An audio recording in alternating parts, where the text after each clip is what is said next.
Dear people of God, greetings to all in the Master's name of our Lord and Savior Jesus Christ. I am happy to be back to you to meditate on the topic, the corruption of creation. సృష్టి పతనము అనే అంశం గురించి ధ్యానం చేస్తాం, ప్రార్థన చేస్తాం. మా దేవ వాక్యం కొరకు నీకు వందనం చెల్లిస్తున్నాం. ఈ వాక్య ధ్యానంలో నీ తోడు మాకు అనుగ్రహించి నీవే మా అందరితో మాట్లాడమని యేసునామమున వేడుకొనుచున్నాము తండ్రి. ఆమేన్.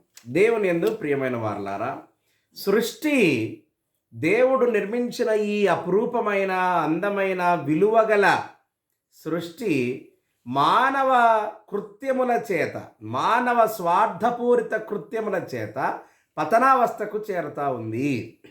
సృష్టి పతనమైపోవటం వలన ఎవరికి నష్టం అనంటే, ఒక పక్క సృష్టిలో ఉన్న జీవచరాదులకు, తర్వాత సృష్టి మీద ఆధారపడి బ్రతికే మనిషి ఏదేనులో ఒక తోట వేసి దేవుడు దానిలో నరుని ఉంచి, నరుడు తినుటకు కావలసిన సమస్త వృక్షాలను, ఫలవృక్షములను ఉంచి, అక్కడ ఒక నదిని పుట్టించి తాగునీటిని కూడా దేవుడు నరునికి అనుగ్రహించినాడు.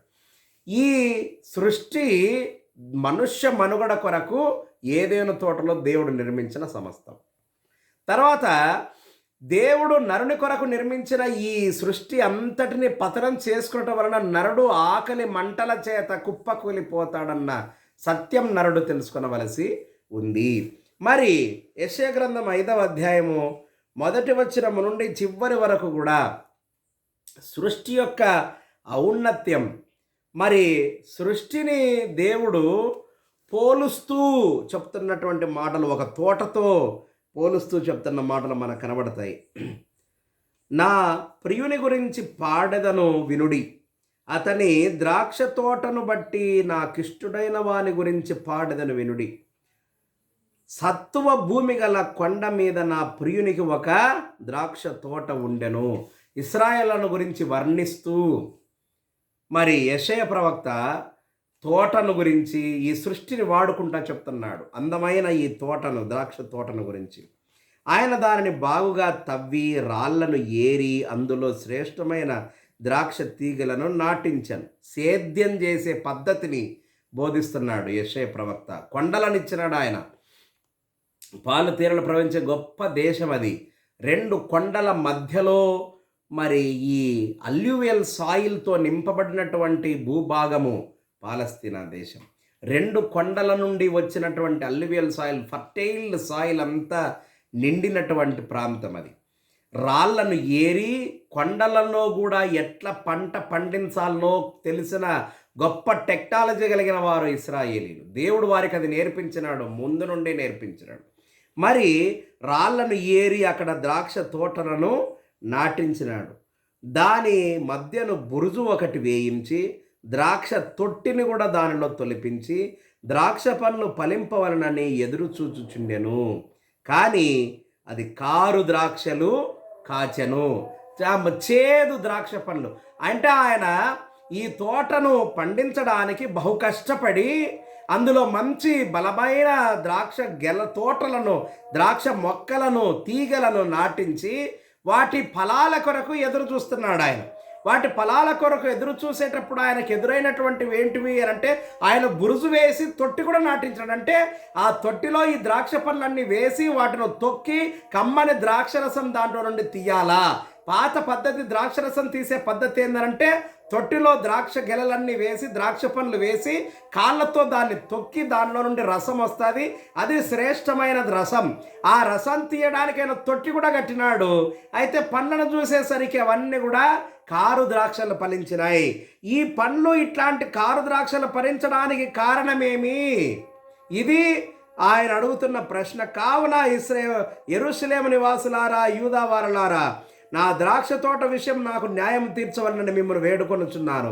నేను నా ద్రాక్ష తోటను వేసిన దానికంటే, చేసిన దానికంటే మీరు ఎక్కువ ఏం చేస్తున్నారు దానికి? అది పాడైపోవడానికి ఎట్లా కారకులైనారు? ఎవరు కారకులు? వారు ఎట్లా పాడైపోతున్నారు ఇశ్రాయేలీలు? ఈ ద్రాక్ష తోటలను గురించి ఎవరు తప్ప? మీరే. ద్రాక్ష తీగలు మీరే, ద్రాక్ష తోట మీరే. ఆయన మిమ్మల్ని ఫలించాలని మీకోసం ఆయన ఎదురు చూసినాడైతే మీరు కారు ద్రాక్షలు ఫలించినారు. అని యెషయా ప్రవక్త వాళ్ళకి అంటే ఈ సృష్టము ఎట్లా మనిషి వలన పతనమైపోతుందో మనం పతనమైపోతున్న సృష్టితో ఇశ్రాయేలును పోల్చి వాళ్ళ యొక్క స్థితిని ఆయన చేస్తున్నాడు. తర్వాత ఇంకా ఆయన ఏమంటారంటే మీరు చేసిన ఈ పొరపాటు వలన ఆయన ఏం చెప్తున్నాడనంటే ఏం చేయబోతాడు ఆయన అన్న సంగతులను గురించి చూద్దాం. చూడండి ఏమంటాడు ఆయన అంటే 8వ వచనంలో, స్థలము మింగకుండా మీరు మాత్రమే దేశంలో నివసించున్నట్లు ఇంటికి ఇల్లు కలుపుకొని పొలమునకు పొలము చేర్చుకొని అన్న మీకు శ్రమ నేను చెవులారా వినున్నట్లు సైన్యములకు అధిపతి యెహోవా స్పష్టముగా ఈ మాట నాతో సెలవిచ్చెను. నిజముగా గొప్పవియు దివ్యమైనవియునైన ఇండ్లు అనేకములు నివాసములు లేక పాడైపోతాయి. ఇసి ఇంకా పై వచనాల్లో ఆయన ఏమంటాడనంటే ఇశ్రాయేలు వంశము సైన్యములకు అధిపతి యెహోవా ద్రాక్ష తోట, యూదా మనుషులు ఆయనకిష్టమైన వనము. ఆయన న్యాయము కావలనని చూడగా బలాత్కారము నీతి కావలనని చూడగా రోదన వినబడను. స్థలము మింగకుండునట్లు మీరు ఒక ఇంటికి ఒక ఇండ్లు, స్థలానికి స్థలం, పొలానికి పొలం కలిపేసుకొని బ్రతుకుతున్నారు. ఆయన మీ కొరకు మీ నుండి ఎదురు చూచిన నీతి ఫలాలను, తీయవైనటువంటి నీతి ఫలాలను మీరు ఫలింపలేకపోతున్నారు అని పాడైపోయిన సృష్టముతో యెషయా ప్రవక్త ఇశ్రాయేలును పోల్చి బోధ చేస్తున్నాడు. ఈ సృష్టి ఎంత గొప్పది. ఈ కీర్తనకారుడు 8వ కీర్తనలో మనం గమనిస్తే ఈ సృష్టి ఎంత గొప్పది, ఎంత రమ్యమైనది అని ఆయన అక్కడ రాస్తున్నాడు. చూడండి, యెహోవా మా ప్రభువా, ఆకాశములో నీ మహిమ కనపరచువాడా, భూమి ఎందంతట నీ నామం ఎంత ప్రభావం గలది. శత్రువులను పగ తీర్చుకొని వానిని మాన్పివేయుటకై నీ విరోధులను బట్టి బలాత్కారము చంటి పిల్లల యొక్క స్థుతుల మూలమున నీ ఒక దుర్గము స్థాపించితివి.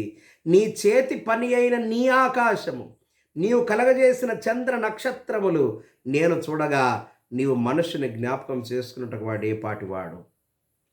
అసలు ఇంత గొప్ప సృష్టము, ఆకాశ మండలము, నక్షత్రాలు, చంద్రుడు, సూర్యుడు, ఈ సమస్త భూగోళాన్ని సృష్టించిన దేవుని జ్ఞానము ఎంత గొప్పది. అంత గొప్ప జ్ఞాని అల్పుడైన ఈ నరుని జ్ఞాపకం చేసుకునటానికి ఈ నరుడు ఏపాటివాడు? ఆయన అంత గొప్ప బలశాలి, జ్ఞానవంతుడు. ఈ సృష్టిని సృజించి దీనిని లయబద్ధంగా he is running this creation in an order. లయబద్ధంగా ఈ సృష్టిని నడిపించుచున్న గొప్ప అధినేత, సృష్టికర్తయగు దేవుడు. ఆయన ఈ సృష్టిని నడిపిస్తున్నాడు. ఈ సృష్టిని ఒక క్రమములో ఉంచినాడు ఆయన. ఎప్పుడు వర్షాలు కురవాలా, ఎప్పుడు పంటలు పండాలా, ఎప్పుడు ఎండగాయాలా, ఎప్పుడు మంచు కురసాలా, ఎప్పుడు చలిబెట్టాలా, ఎప్పుడు ఈదురుగాలులు వీయాలా. అయితే మనిషి యొక్క చెడ్డ కృత్యముల వలన ఈ సృష్టి గతి తప్పిపోతా ఉంది. The creation is being disordered by the dangerous acts of human beings. మనుషుల యొక్క చెడ్డ పనుల వలన, స్వార్థపూరితమైన చర్యల వలన ఈ సృష్టి గతి తప్పిపోతా ఉంది. The creation is missing it's order. You see ఆ సంగతులనే ఆయన గలతీలకు రాసిన పత్రికలో 1వ అధ్యాయంలోను, లూకా సువార్త 10వ అధ్యాయంలోను మనము చూడవచ్చు.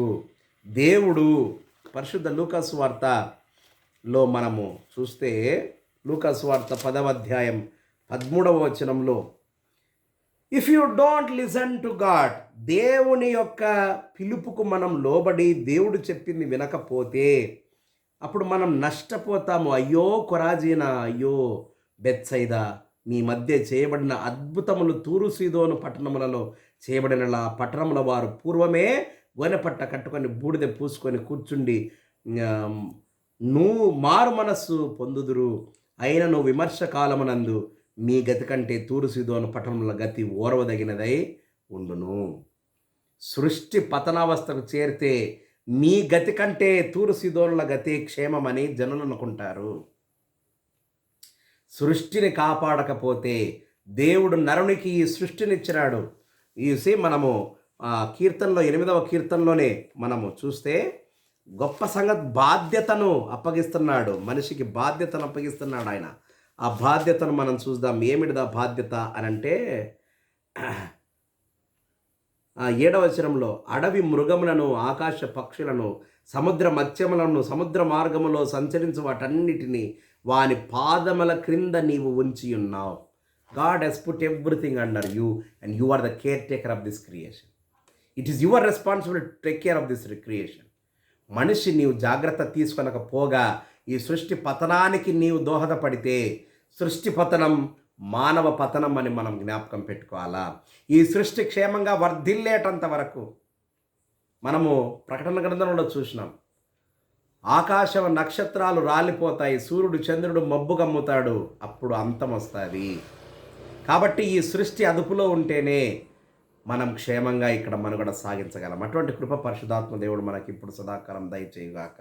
ఆమెను ప్రార్థన చేస్తాం. మా దేవ, వాక్యం కొరకు స్తోత్రం. మీరు ప్రతి బిడ్డను దీవించండి. అనారోగ్యంతో బాధపడే వారిని మీ గాయపడిన స్థలంతో ముట్టిపూర్ణ స్వస్థతనేయండి. దీర్ఘకాలిక జబ్బుల చేత పీడింపబడే బిడ్డలను దీవించి పరిపూర్ణ స్వస్థత వారికి. మరలా మేము వాక్యం ధ్యానించే వరకు నీ మేలు నీవే మాకు ఇమ్మనేస్తున్నాను వేడుకొనిచున్నాం తండ్రి. ఆమెన్. త్రియక దేవుని ఇప్పుడు సదాకాలం మీకు తోడుగుండుగాక. ఆమెన్.